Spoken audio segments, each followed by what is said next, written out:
বললাম এতদিনে আমার জীবনটা জাহান্নাম করে দিচ্ছে, চলে যাওয়ায় বাঁচলাম।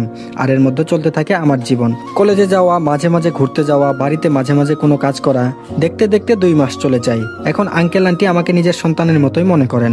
যদিও আন্টি প্রথমে আমাকে একটু খারাপ নজরে দেখতেন, কিন্তু এখন অনেক ভালোবাসেন। অপরদিকে অনন্যার ভাব দেখে বোঝা যায় সে আমাকে ভালোবাসে, কিন্তু মুখ ফুটে কখনো বলেনি।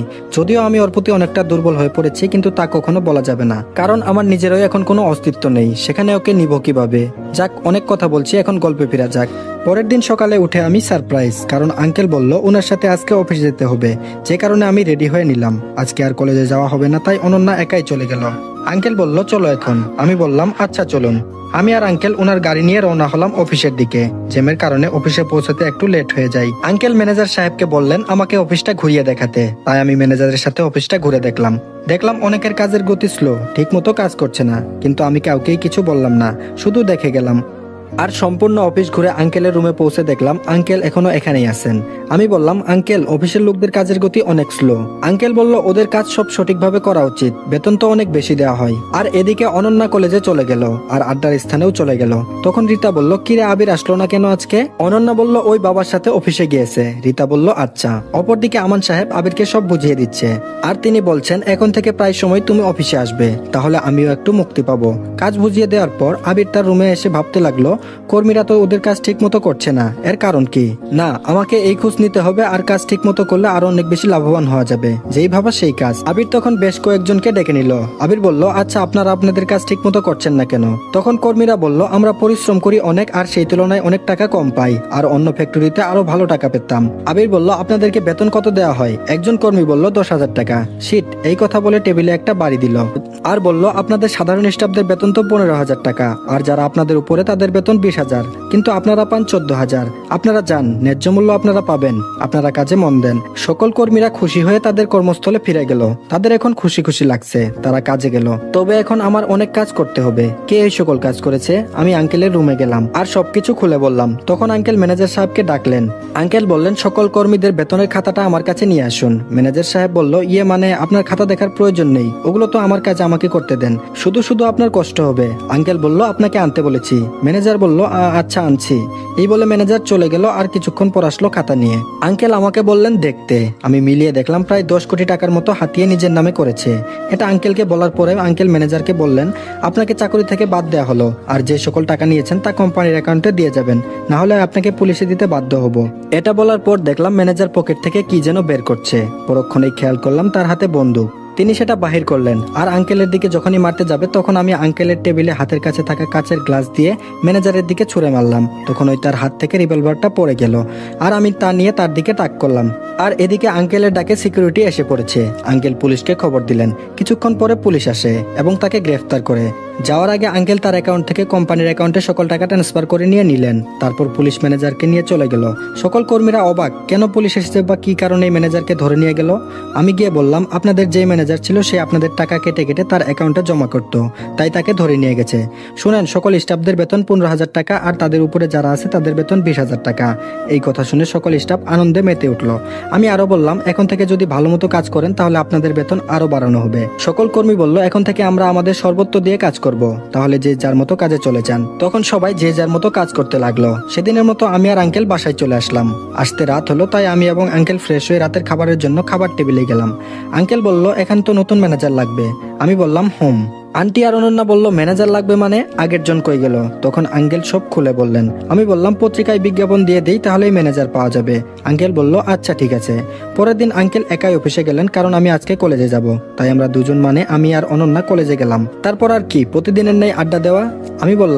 আমি বললাম আচ্ছা তোদের ইচ্ছা কি, বড় হয়ে কি করবি? ছেলে ফ্রেন্ড 3 জন বলল আব্দুল্লাহ গ্রুপ অফ ইন্ডাস্ট্রিতে চাকরি করবে, আরেকজন বলল আমার বাবার ব্যবসা করব, আর মেয়েগুলার কথা কি বলবো, ওরা স্বামীরটা বসে বসে খাবে মজা করে। আপনাদের তো বলা হয়নি, রাহাত আর মেহেদি দুজনে সাইমা আর আমার স্কুল জীবনের বেস্ট ফ্রেন্ড লিমার সাথে প্রেম করছে। সেদিনের মতো ক্লাস করে বাসায় চলে আসলাম। রাতে খাওয়ার পরে মনে মনে ভাবতে লাগলাম ভাইয়া আমার সাথে এমন কেন করলো? আমি তো তার কিছু করিনি, যে কারণে আমাকে বাসা থেকে বের করে দিল, তাও আবার কোনো এক মিথ্যা অপবাদে। আমি কি আর কখনোই আবার আগের জায়গায় যেতে পারবো না? সারা জীবন কি এভাবেই থাকতে হবে কোনো এক মিথ্যা অপবাদ নিয়ে? এটা চিন্তা করে চোখে জল এসে গেছে। চোখটাও বিশ্বাসঘাতকতা করে, না চাইলেও কেন যেন চোখের জল আসে। অনেকদিন তো হলো মায়ের সাথে কথা বলি না, তাই আমি আমার ফুফাতো ভাইকে কল দিলাম, আর পরক্ষণে সে রিসিভ করলো। আমি বললাম কেমন আছিস? আরাফাত বলল ভালো আছি, কিন্তু আপনাকে তো চিনতে পারলাম না। আমি বললাম আমি আবির। শুন, মা কেমন আছে? আবির বলল তেমন ভালো না, তোর কথা অনেক বলে। তবে শুন, তোর এই ব্যাপারে বাহিরের কেউ জানে না, যদি কেউ তোর কথা জিজ্ঞেস করে তাহলে কিছু একটা বলে দেয়। এই তো সেদিন আমি তোদের বাসায় যাই আর দেখি রায়পুরে তোর যেই খালামণি থাকতেন তারা এসেছেন, তখন তিনি তোর কথা বলছিলেন। তোর খালামণি বলল আপু তোমার ছোট ছেলে মানে আবিরকে তো দেখছি না। তখন আম্মু বলল ও ওই তো ওর ভাইয়ের সাথে রাগ করে বাসা থেকে চলে গেছে। একদিন মারামারি করেছিল আবির, তাই তাকে ওর ভাই মারে প্লাস অনেক কথা বলে, যে কারণে বাসা থেকে চলে যায়, আর কেমন যেন বাসার আলোটা নিভে যায়। এই বলে আম্মু কান্না করে দিল আর বলল আবার যে কবে ফিরে আসবে আল্লাহ জানে। আরাফাত বলল সেখানে থাকার কিছুক্ষণ পরে আমি চলে আসি, আর তুই বল কেমন আছস, কোনো টাকা পয়সা লাগলে বলিস। আমি মনে মনে বললাম এই হলো বন্ধুত্ব, যেখানে সবকিছু হয় ক্ষুদ্র ক্ষুদ্র। আমি বললাম আমি ভালো আছি আর আমার টাকার কোনো প্রয়োজন নেই। আরাফাত বলল আচ্ছা লাগলে বলবি। আমি বললাম ঠিক আছে। আরো কিছুক্ষণ কথা বলে ফোনটা কেটে দিলাম, আর মায়ের সাথে কথা বলতে ইচ্ছে করছিল, তাই মায়ের ফোনেই ফোন দিলাম, কিন্তু ফোনটা তো এখন বন্ধ। এখন কি করি? ও ভাবির ফোনে একবার ফোন দিয়ে দেখি কি করা যায়। যেই ভাবা সেই কাজ, তাই ভাবির ফোনে ফোন দিলাম। ফোন রিসিভ হলো। আমি বললাম হ্যালো ভাবি কেমন আছেন? ভাবি বলল কে? আবির। আমি ভালোই আছি, তুমি কেমন আছো? আমি বললাম ভালো আছি। মা কই? মার কাছে একটু দেওয়া যাবে? মার কথা শুনতে অনেক ইচ্ছে করতেছে। আর ভাই কই? ভাবি বলল তোমার ভাই বাড়িতে নেই, বন্ধুদের সাথে ঘুরতে গেছে। আর হ্যাঁ মা এখানে আছে, কথা বলো। আম্মু বলল কে ফোন করেছে? ভাবি বলল দেখো কে ফোন করেছে। আমি বললাম কেমন আছো মা? আম্মু বলল কে? আবির। এই বলে আম্মু কেঁদে দিল। আমি বললাম আম্মুর কথা শুনে আমারও চোখে পানি চলে এলো। আম্মু বলল বাবা তোকে ছাড়া আমি ভালো নেই, তুই চলে আয়, না হলে তুই কই আছস বল, আমি তোকে নিয়ে আসবো। আমি বললাম না আম্মু, যে অপবাদ নিয়ে আমি এসেছি তা মিথ্যা প্রমাণ না করা পর্যন্ত আমি আসবো না। তবে চিন্তা করো না, আমি ভালো আছি। আর বেশিক্ষণ কথা বলতে পারলাম না, কারণ আর কিছু সময় কথা বললে আমি নিজেকে কন্ট্রোল করতে পারতাম না। সেদিনের মতো ঘুমিয়ে গেলাম। পরের দিন কলেজে না গিয়ে আঙ্কেলের সাথে অফিসে গেলাম। অফিসে গিয়ে আমি অবাক, কারণ আজকে সকল কর্মীরা তাদের কাজে মনোযোগী, তা দেখে আমি আর আঙ্কেল অনেক খুশি। কিন্তু এভাবে তো চলে না, একজন ম্যানেজার লাগবে, তাই পত্রিকায় বিজ্ঞাপন দেওয়া হলো। পত্রিকায় বিজ্ঞাপন দেখে অনেকজনই আবেদন করলো, আর 2 দিন পরে পরে ইন্টারভিউ। আপনাদের কাছ থেকে 2 দিন স্কিপ করি। 2 দিন পর আঙ্কেল আমাকে ইন্টারভিউ নিতে বলে, যে কারণে আমি ইন্টারভিউ নিতে যাই।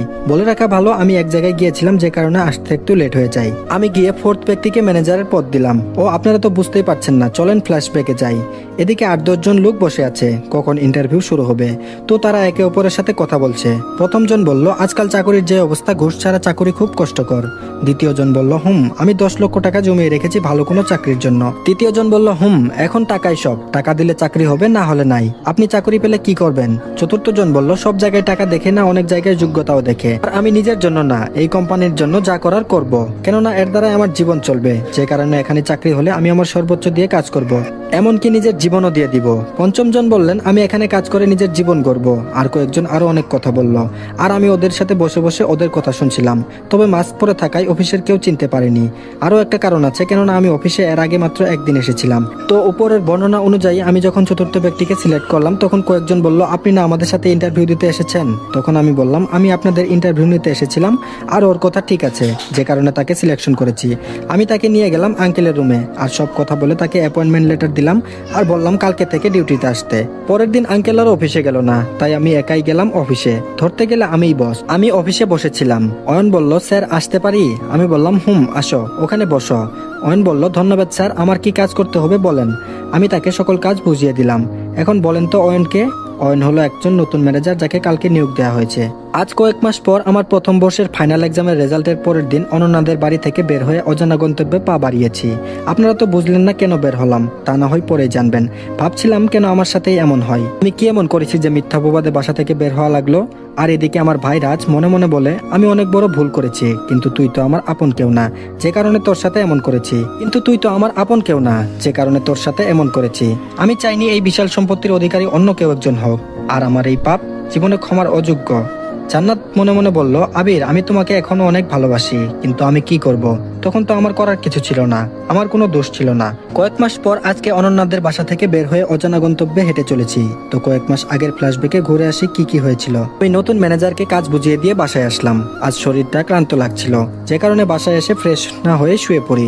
সন্ধ্যায় ঘুম ভাঙলে ফ্রেশ হয়ে পড়তে বসলাম। পরের দিন অফিসে না গিয়ে কলেজে গেলাম। আর বলে রাখি আমি যেদিন অফিসে যাই সেদিন আঙ্কেল অফিসে যান না, তাই আজকে আঙ্কেল অফিসে গেছেন আর আমি যাইনি। আমি কলেজে গিয়ে আড্ডা দিচ্ছিলাম, তখন একজন বলল আমরা সবাই কোনো এক জায়গা থেকে ঘুরে আসি। আমি অনন্যার দিকে তাকালাম, সে বলল যাবে, তাই আমিও বললাম কোন জায়গায় যাবি? সবাই বলল কক্সবাজার যাবে, তাই আমি কিছু বললাম না। যদিও আমি কক্সবাজার অনেকটা জায়গায় চিনি, কিন্তু কিভাবে চিনি তা এখন বলবো না, আস্তে আস্তে জানতে পারবেন। তাই কবে যাওয়া যায় তা ঠিক করতে লাগলাম। আমরা বেশ কয়েকজন, আমি, অনন্যা, লাকি, রাহাত, মেহেদি, রাফি, সাইমা, সারা আলী, তালিমা, এই 10 জন যাব। তা সবাই ঠিক করলাম 1 সপ্তাহ পরে যাব। সেই দিনের মতো ক্লাস করে বাসায় আসার সময় দেখলাম একটা ছোট মেয়ের বয়স 10-11 হবে, ফুল বিক্রি করছে। আমি ওর কাছে গেলাম, দেখলাম রজনীগন্ধা ফুল। মেয়েটি বলল ভাইজান ফুল নিয়ে যান, একদম টাটকা ফুল নিয়ে যান ভাইজান। আমি ওর কাছে গেলাম, কয়েকটা ফুল ছিল, কিন্তু আমি ওর কাছ থেকে 5টা ফুল নিলাম আর তাকে টাকা বেশি দিলাম। তবে হ্যাঁ, অনন্যা আমার পাশেই ছিল আর আমি ফুলগুলো ওর জন্যই নিয়েছি। ফুলগুলো নিয়ে হাঁটতে লাগলাম। তখন অনন্যা বলল আচ্ছা ফুলগুলো নিলে কেন? আমি বললাম তোমার জন্য নিয়েছি, আর এটা তো তোমার প্রিয় ফুল। অনন্যা বলল এই 1 মিনিট, তুমি জানলে কিভাবে? আমি বললাম তোমার মনে আছে যেদিন তোমার বাসায় ছাদে প্রথম যাই সেদিন তুমি বলেছিলে তোমার প্রিয় ফুল রজনীগন্ধা, কিন্তু তোমার কাছে এই ফুল নেই কারণ তুমি লাগানোর পরে মারা গিয়েছিল। অনন্যা বলল ও। আমি তাকে ওই ফুলগুলো দিলাম আর তাকে দেখে বোঝা যায় সে অনেক খুশি হয়েছে। ওর সাথে কথা বলতে বলতে বাসায় চলে আসলাম। এরপর কয়েকদিন কলেজে গেলাম না, তাই অফিসে গেলাম। এখন কর্মীরা তাদের কাজের প্রতি প্রায় দ্বিগুণ বাড়িয়ে দিয়েছে, আর আমি আঙ্কেলের সাথে কথা বলে সবার বেতন আরো 2000 বাড়িয়ে দিলাম। 6 দিন পর আজকে কলেজে গেলাম আর সবাইকে বললাম কালকে সঠিক ঠিকানায় সবাইকে চলে আসতে। তো পরের দিন সবাই ঠিক মতো চলে আসলো। আমরা ছোট একটা মিনি বাস ভাড়া করেছিলাম, ওটাতে গিয়ে উঠলাম। আমি মাঝামাঝি একটা সিটে বসেছি, আমার সাথে অনন্যা বসেছিল আর সে বসেছিল জানালার পাশে। জার্নি করার সময় কখন যে ঘুমিয়ে পড়েছি নিজেও জানি না। যখন ঘুম ভাঙলো তখন দেখলাম আমার মাথা অনন্যার কাঁধে। আমি বললাম সরি। অনন্যা বলল সরি কেন, আমার কাঁধেই তো দিয়েছ। আমরা আমাদের গন্তব্যে চলে আসলাম আর একটা হোটেলে উঠলাম। যেহেতু রুম অনলাইনে বুক করা ছিল তাই আর সমস্যা হয়নি।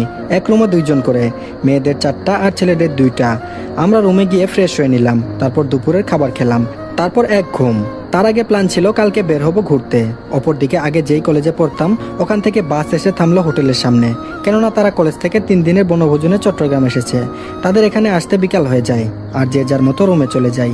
এদিকে চোখ মেলে দেখি সন্ধ্যা হয়ে গেছে আর আমার সাথে ছিল রাহাত। আমি বললাম ওই হারামি উঠোস না কেন, কয়টা বাজে? রাহাত বলল কয়টা বাজে? সন্ধ্যা হয়ে গেছে, তুই এখনো উঠোস না, না হলে আমি পানি মারবো, শালা ঘুম থেকে উঠ। রাহাত বলল আরে উঠতেছি, পানি কেন আবার? ফ্রেশ হয়ে সবাই ছাদে গেলাম। আমাদের এখান থেকে সমুদ্র সৈকত কাছাকাছি, যে কারণে ছাদে উঠলে উত্তাল সমুদ্র কিছুটা দেখা যায়। আমরা ছাদে আড্ডা দিয়ে বললাম আজকে তাড়াতাড়ি ঘুমিয়ে পড়বি, কালকে সকালে সৈকতে যাব। আমরা নিচে নেমে খেয়ে যে যার রুমে চলে গেলাম। সকালে রেডি হয়ে নিলাম আর আমাদের আনা ডিএসএলআরটা নিয়ে নিলাম। অপরদিকে বনভোজনে আসা তারাও বের হলো সৈকতের দিকে। আমরা এগিয়ে যাচ্ছিলাম, তখন কয়েকটা পরিচিত মুখ আমার সামনে ভেসে উঠলো। আমি অনন্যাকে বললাম অন্যদিকে চলতে। অনন্যা বলল কেন, কি হয়েছে? আমি অনন্যাকে কানে কানে বললাম এখানে আমাদের আগের কলেজের ছাত্র প্লাস শিক্ষকদের দেখা যাচ্ছে।